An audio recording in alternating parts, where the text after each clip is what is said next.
Welcome to Linda's TV show. If it is your first time of stopping by and you like this program, please do not hesitate to subscribe and you turn on your notification bell. That is very, very important, as it will enable you to know when I upload a new video. I present to you information about what is happening in the whole world, Nigerian to be precise. You are free to leave your comment constructively after watching each of my video. Please do it judiciously. I appreciate all of you. It's not easy for you to leave whatever you are doing to watch my program. May God Almighty bless you, because I do not have anything to give to you.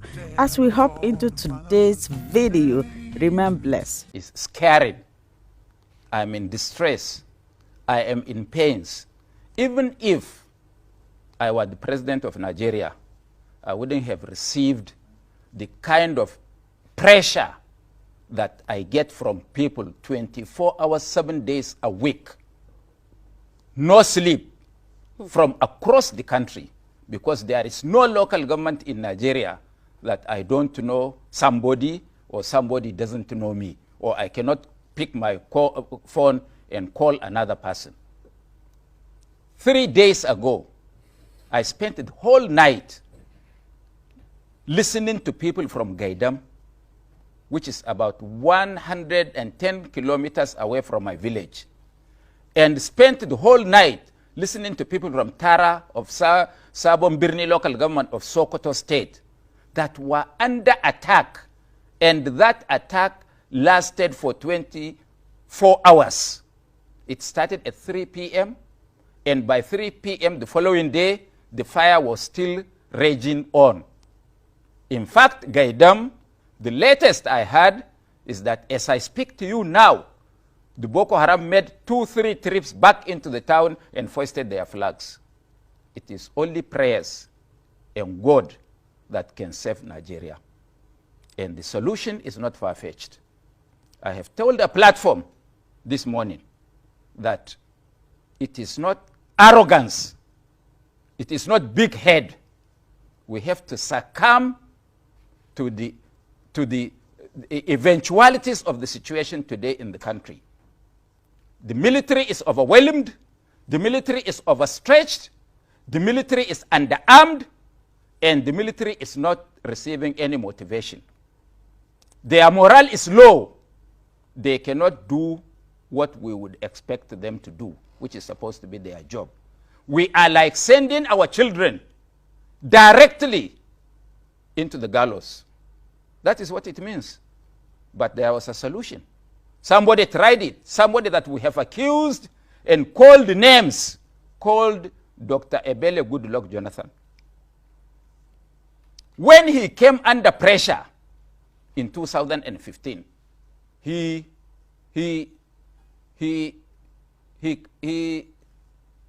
stopped the election by 6 weeks and imported mercenaries into the country. After 6 weeks, election was able to be held in every polling booth of this country. And we promised the nation that we can sort out the security challenge, because we have experienced people, tested people supposedly. We can right the wrongs of economy, and this is where we find ourselves. There is something compounding this situation, which Nigerians don't know, and I want them to know, because with the death of President Idriss Deby, we have become exposed, we have become vulnerable, not only in Nigeria, but in almost all the countries surrounding Nigeria. The Sahara region. That is Central Africa and West Africa. Idriss Deby has about 2,000 strong, armed, brave men that is holding fort for the government in Niger Republic. Idriss Deby has got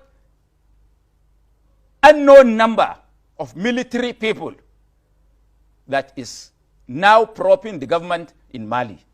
So also he has military people in Burkina Faso.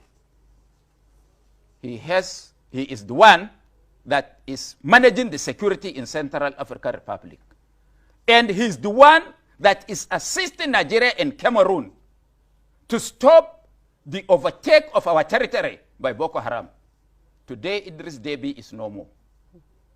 He was in Nigeria only 5 days to his death and signed a memorandum, security memorandum with the Nigerian government. Yet, when this man died, no Nigerian official, let alone a high-ranking person, was sent for his burial. And it was a golden opportunity for the entire West and Central African sub-region. Now that the French president came on Friday, it was for them to sit down and look at the security situation with the vacuum created by General Idriss Deby. Our president didn't attend. I think all Nigerians will come out to really show their concern for the inability of Mr. President to attend that burial and hold a meeting with world leaders. It is a known fact that the Chadian government is the eye and the ears and the heart of the French government in Africa.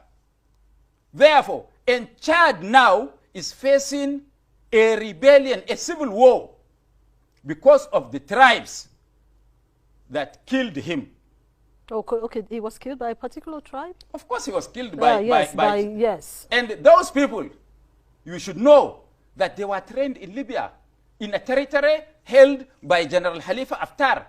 And Khalifa Haftar is being supported by Saudi Arabia, is being supported by Egypt, is being supported by Qatar, is being supported by UAE, and at the background, Russia. And there are now 4 rebel groups heading to N'Djamena, the capital of Chad. What is of concern is that some of them are coming from the Kanem region, some of them from the southern Sudan axis, some of them from Faya Lerju, Abache region, and some of them directly from the Ouz Strip, all coming into N'Djamena. N'Djamena, the capital. Okay. Some of them are less than 70 kilometers to N'Djamena. So what are their... So the likely thing now, because 2 days ago, the Supreme Military Council in Chad sat down and said they will not negotiate with any bandit that has a hand in the killing of General Idriss Deby. If Nigerian leader were to be there with the French president, they could have called all the groups into a conference, all the 4 groups, including the Chadian government, sit them down and persuade them not to compound the issues for Africa under this COVID-19 wahala that is facing us. What relationship does this add with Nigeria? The issue in Chad and the insecurity. You don't know in Nigeria? that it is Chad that is helping to maintain the Nigerian security from the Northeast sub-region? Oh, yeah. The multinational joint force uses Chadian equipment, uses Chadian personnel, military, because one thing you must give the Chadian soldiers, they are very brave, they are very courageous, they are very resilient, they can work under any condition. They are not even afraid to die. So what's the implication of this now? That is why Idriss Deby, as president, sitting president of Chad, left his comfort zone and flew to the war front where he met his death. That is the kind of soldiers that Chad has.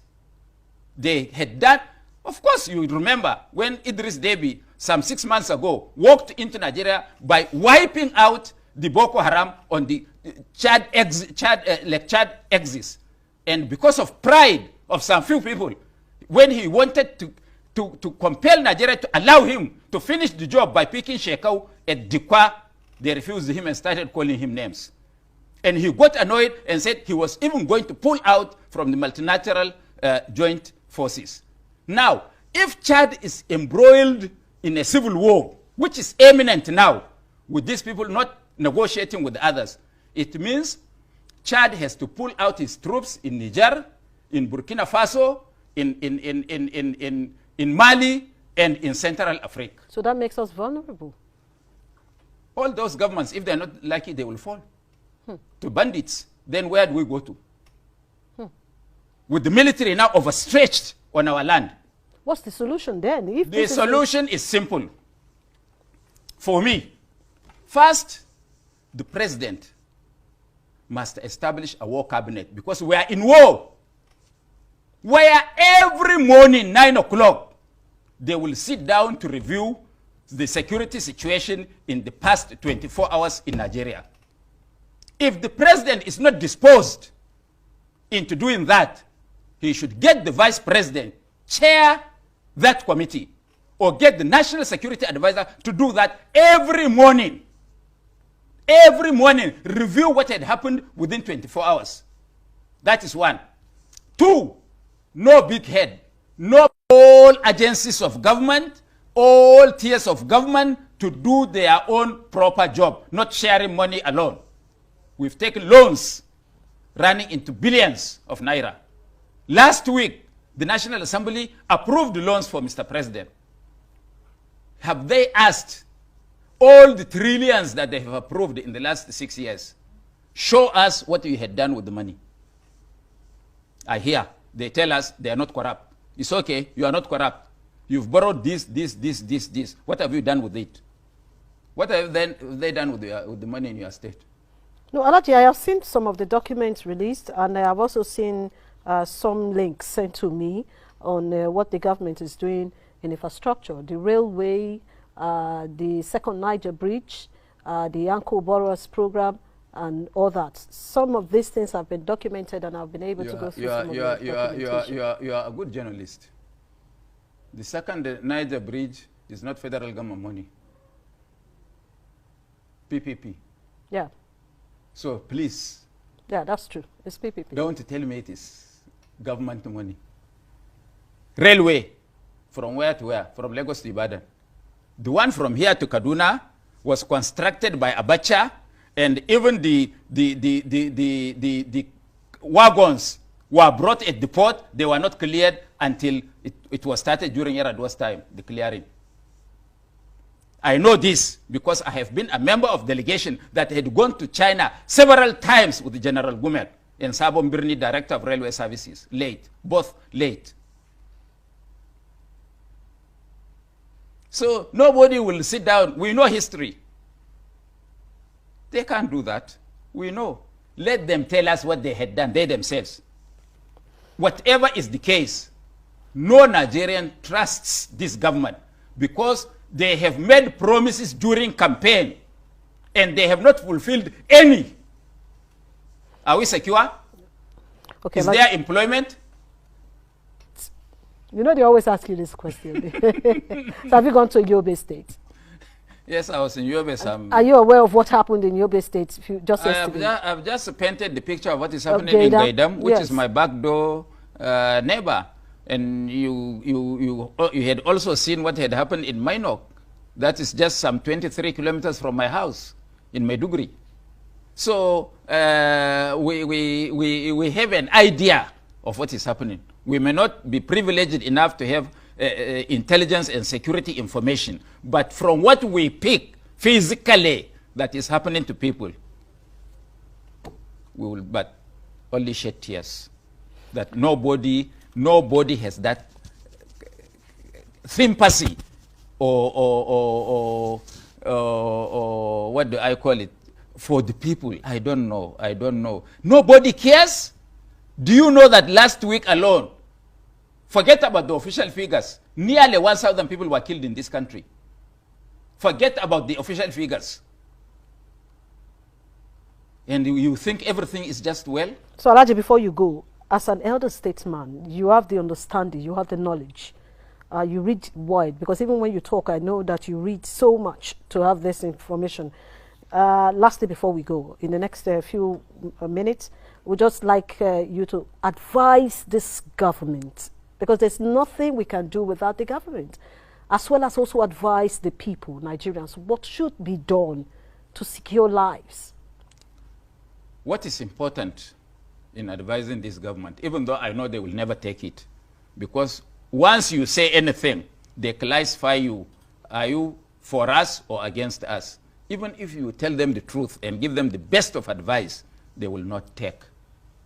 I said during the course of this program that the way out is that we can see maybe the president is not strong enough to give 24 hours of his time for this work. Let him please, for God's sake, anoint anybody, even if it is his son, somebody that is active, that can act on his behalf, so that people sit down to analyze all these issues every 24 hours and propose solutions. Okay. And one of the solutions is that they must seek to use intelligence and technology in order to defeat this hydra-headed octopus insecurity in our country. All right. Lastly, since the military is overwhelmed, the best they could do is please hire mercenaries. It is going to be cheaper for us to advise our military on the way to sort out this insecurity. All right. All right, Alaji. You said the people. No, because time. Okay, 5 seconds. I can take land. Now, we have no electoral act on the ground for the last 11 years, since 2010.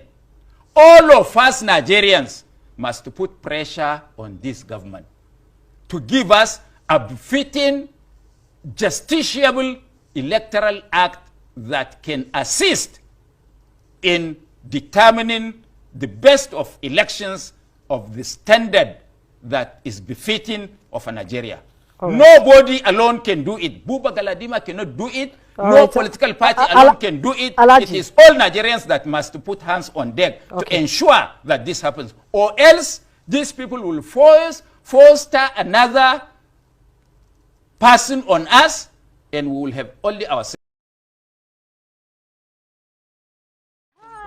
Welcome to my channel. If this is your first time or first day of coming across my YouTube channel or seeing my face, you are highly welcome. Herzlich willkommen to my Kanal. My name is Linda Chukwueze, and you turn on the notification bell so that you'll be able to get information on the. Bis zum nächsten Video und einen schönen Tag. Tschüss. Tschüss. Bis man subscribe to Linda's TV show. What are you waiting for?